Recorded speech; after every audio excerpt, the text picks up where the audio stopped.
नमस्कार दोस्तों, स्वागत है आपका अपने YouTube चैनल पर। आज हम बात करेंगे दोस्तों यूपी SSSC कंबाइंड टेक्निकल की एक पोस्ट है लैब असिस्टेंट के बारे में। इससे पहले हमने हवलदार इंस्ट्रक्टर की जो पोस्ट थी उसके बारे में डिटेल एनालिसिस किया था और देखा था कि इसकी ट्रेनिंग वगैरह का पूरा शेड्यूल यानी कि सब कुछ हमने उस वीडियो में समझने की कोशिश की थी। तो काफ़ी सारे दोस्तों के कमेंट्स आ रहे थे कि सर लैब असिस्टेंट के ऊपर भी एक वीडियो होना चाहिए क्योंकि यहाँ पर बच्चों की संख्या थोड़ा सा ज़्यादा है। आप लोगों को याद दिला दें कि 26 मार्च को ये परीक्षा हुई थी। बात क्लियर हो जाती है आप लोगों को। चलिए अब एक एक करके दोस्तों समझने की कोशिश करते हैं कि आपके पद कितने हैं और पदों के सापेक्ष फॉर्म कितने डाले गए हैं, क्योंकि टोटल यहाँ पर जो फॉर्म थे दोस्तों लगभग 51,000 के आसपास फॉर्म थे। इसमें से लगभग 25% बच्चों ने सीरियस एग्जाम दिया है। लगभग 25% तो हम मान के चल सकते हैं मोटा माटी 15,000 बच्चा एग्जाम दिया है। और इसमें टोटल पोस्टें जो थी वो 21 थी। 21 का मतलब 21 अलग अलग विभाग की पोस्टें थी, है ना, जिसमें से बाद में इसको कम करके कर दिया गया था 20, क्योंकि 2 फार्मासिस्ट वाली पोस्टों को एक ही कर दिया गया था। इसी में से दोस्तों लैब असिस्टेंट की सबसे ज़्यादा पोस्टें यहाँ पर थी, 99 पोस्टें थी। और इसके लिए एजुकेशन भी, क्वालिफिकेशन भी कोई खास ज़्यादा नहीं थी। आपका 10th पास मांगा गया था, है ना, साइंस के साथ। ये बात आपको समझनी, आपको तो पता ही है ये वाली बात। तो 99 पोस्टों के लिए दोस्तों ये एग्जाम हुआ था और लगभग हम मान के चलें कि 50% बच्चा इन 15,000 का एग्जाम इसी के लिए दिया है। 50% मान के चलोगे तो लगभग दोस्तों 7 से 8,000 बच्चों ने लैब असिस्टेंट पोस्ट के लिए एग्जाम दिया है। बच्चे ज़्यादा इसलिए थे क्योंकि एक तो योग्यता इसमें बहुत सिंपल थी, सिर्फ 10th मांगा गया था। दूसरा सबसे ज़्यादा पोस्ट थे तो बच्चों ने फॉर्म डालते टाइम सबसे ज़्यादा इसी को प्रीफरेंस में रखा था और सभी ने डाल दिया। तो 10th से ऊपर या 10th तक की पढ़ाई किए हुआ था। सीटों का बंटवारा दोस्तों कुछ इस प्रकार है। यहाँ पर जनरल की 72 सीटें हैं, ओबीसी की 26 सीटें हैं, एससी की 20 सीटें हैं और एसटी की 1 सीटें। क्षैतिज आरक्षण पे अगर हम आ जाते हैं तो यहाँ पे फ्रीडम फाइटर जो स्वतंत्रता सेनानी उनके लिए 1 पोस्ट है, एक्स सर्विसमैन के लिए 4 हैं, महिलाओं के लिए 19 हैं और जो फिजिकल हैंडीकैप होते हैं उनके लिए 2 सीटें दोस्तों यहाँ पर रिजर्व की गई हैं। इस पोस्ट की बात करें दोस्तों, इस पोस्ट की अहमियत की बात करें तो काफ़ी दमदार पोस्ट है। कंबाइंड टेक्निकल के अंदर 1-2 पोस्टों को अगर हम छोड़ दें तो सभी पोस्टें दोस्तों बहुत बहुत बढ़िया पोस्ट हैं जिसका कोई जवाब नहीं। ये देखिए एक विभाग चलता है अपने उत्तर प्रदेश में, विधि प्रयोगशाला उत्तर प्रदेश करके एक विभाग है जिसमें क्राइम विभाग भी शामिल होता है। आपको जो पोस्टिंग दी जाएगी वो ज़्यादा संभावना ये है कि क्राइम विभाग के अंतर्गत ही दी जाएगी। क्राइम विभाग का मतलब जैसे आपने सीआईडी वगैरह देखा होगा, तो जहाँ पे कोई डेड बॉडी होती है उसकी शिनाख्त करनी होती है, अगर उसका कुछ पता वगैरह नहीं मिल रहा होता है तो ये सब लोग इसका पता निकालने की कोशिश करते हैं। फॉरेंसिक लैब जिसको कहा जाता है, ये उसी तरह का एक काम होता है और इसमें डेड बॉडी के अलावा और भी बहुत सारे तथ्य जुटाने के काम किए जाते हैं इस प्रयोगशाला के द्वारा। तो यानी कि एकदम दमदार पोस्ट है दोस्तों। अभी आप छोटी सी पोस्ट पे जाएंगे यानी कि कनिष्ठ प्रयोगशाला सहायक के तौर पे, बाद में आपका प्रमोशन होकर के आपका ग्रेड पे भी बढ़ेगा और आपकी सैलरी भी बढ़ जाएगी। अभी लगभग इसमें 2,000 का ग्रेड पे तय किया गया है। जब आप ज्वाइन करेंगे तो इसमें 2,000 का ग्रेड पे लगभग 26 से 28,000 के बीच में आपको पहली सैलरी यानी कुछ महीनों तक ये सैलरी आपको देखने को मिलेगी। उसके बाद सैलरी में हाइक होता रहता है, महंगाई भत्ता, एचआरए, डीएपी ये सब बढ़ते रहते हैं तो सैलरी आपकी बढ़ती रहती है। और जब 4 से 5 साल या 5 साल से अधिक समय आप जॉब करते हैं तो फिर आपके ग्रेड पे भी बढ़ने दोस्तों शुरू हो जाते हैं। तो टेंशन लेने की कोई बात नहीं है।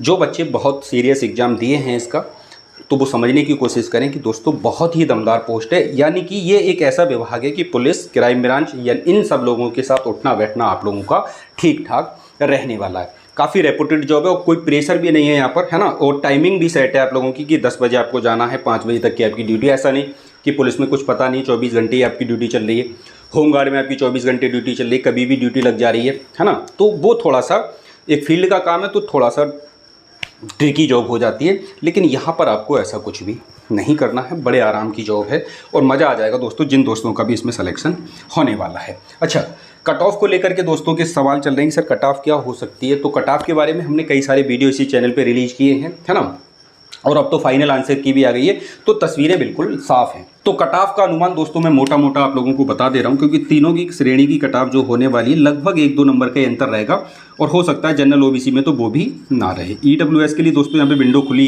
थी, आपको ध्यान रखना पड़ेगा, ईडब्ल्यूएस इसमें लागू होगा। 2016 का जो जेई था आपको ध्यान होगा, जिसका रिजल्ट अभी फाइनल रिजल्ट आया है, उसमें भी ईडब्ल्यूएस को काउंट किया गया है। तो यहाँ पर भी ईडब्ल्यूएस के लिए विंडो खुली थी तो ईडब्ल्यूएस को काउंट किया जाएगा, ये वाली। हालांकि इन पदों में कहीं ऐसा नहीं लिखा हुआ है क्योंकि ये नोटिफिकेशन के आधार पर पद हैं, बाद में संशोधन करके दोस्तों इसमें से ही 10% निकाल लिए जाएंगे। तो 99 पोस्ट हैं, 10% आप समझ सकते हैं कि लगभग आपकी मोटी मोटी 10 पोस्टें तो होएगी, 1 कम 100 है तो 10 पोस्टें तो EWS वालों के खाते में जानी है ना। तो इन तीनों कैटेगरी में अगर दोस्तों आप 75 से 80 के बीच में स्कोर बना पा रहे हैं, 75 से 80 के बीच में अगर स्कोर है तो आप मान के चलें कि दोस्तों आप सपना देख सकते हैं प्रयोगशाला सहायक बनने का। SC और ST की हम बात करें दोस्तों, यहाँ पर SC ST और फीमेल है ना, ये तीनों कैटेगरी की लगभग समान कट ऑफ रह रही है आजकल देखा जा रहा है। तो आप मान के चल सकते हैं 70 से 75 के बीच में आप लोग बिल्कुल सेफ हो सकते हैं। देखिए इसमें होगा क्या, 99 पोस्टें, इसका लगभग आप 5 गुना मान के चलिएगा, है ना। तो लगभग ये हो जाएंगी 495 वैकेंसी, मतलब 495 लोगों को यहाँ पर DV के लिए आपका बुलाया जाना है। इसमें से 7 से 8 हज़ार बच्चों ने एग्जाम दिया। हालांकि बच्चे कमेंट्स करके बताते रहते हैं कि अपने नंबर कितने कितने हैं, तो आप भी कमेंट्स करके बताइए, जिससे कि आपको दूसरों के नंबर जानने का और आपके नंबर दूसरों को जानने का मौका दोस्तों यहाँ पर मिलेगा। तो मेरे हिसाब से दोस्तों जो कट ऑफ यहाँ पर होनी चाहिए 75 से 80 के बीच में, हो सकता है कि भाई 75 से थोड़ा नीचे रह जाए या हो सकता है 75 से आगे चलिए। एक आइडिया है, जैसा बच्चों ने एग्जाम दिया है, जैसी पोस्टें हैं और जैसे बच्चे की अपना कमेंट्स करके नंबर को बताते हैं, इतनी बात आपको समझ में आ जानी चाहिए दोस्तों। कम नंबर वाले परेशान ना हो कि सर आप तो हमारे मतलब से नहीं बता रहे हैं, आपको तो 70-65 के आसपास बताना चाहिए।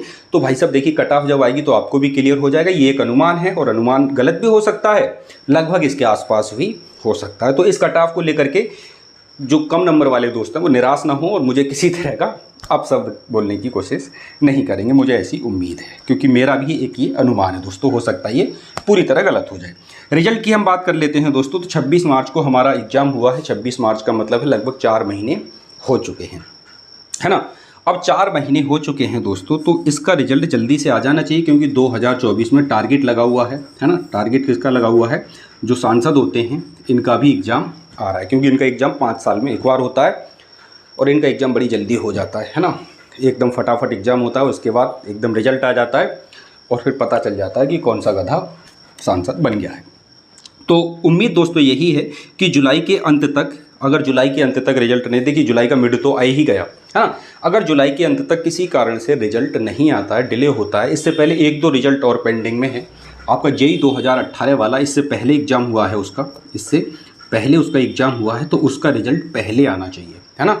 इसके बाद आपका यही एग्ज़ाम है 26 मार्च को, फिर उसके बाद 30 अप्रैल को आपका एक एग्ज़ाम होता है यूपी में, UPF यानी फॉरेस्ट दरोगा का, है ना। तो वो इसके बाद हुआ है, तो इसका रिजल्ट बाद में ही आएगा, इससे पहले यही रिजल्ट आना चाहिए। जो क्रम देखने को मिल रहा है पिछले कुछ महीनों में UPSSC के द्वारा जो रिजल्ट जारी करने की प्रक्रिया चल रही है, तो JEE 18 के बाद नंबर लग सकता है कि आप लोगों का भी रिजल्ट रिलीज कर दिया जाए और सभी पोस्टों के लिए एक साथ रिजल्ट आएगा। ऐसा नहीं कि भैया लैब असिस्टेंट के लिए आज आ गया, कल हवलदार के लिए आ गया, उसके बाद कंपाउंडर का आया, फिर सिविल वालों का आया, सबका रिजल्ट एक ही साथ आएगा, क्योंकि पूरी वैकेंसी एक ही नोटिफिकेशन पर आधारित है।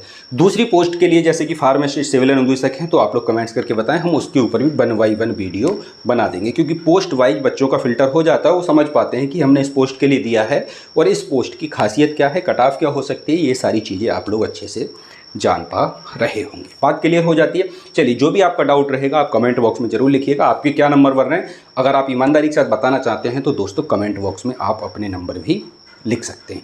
तो आप लोगों से मुलाकात होगी दोस्तों एक अगली वीडियो में, तब तक के लिए जय हिंद, जय भारत।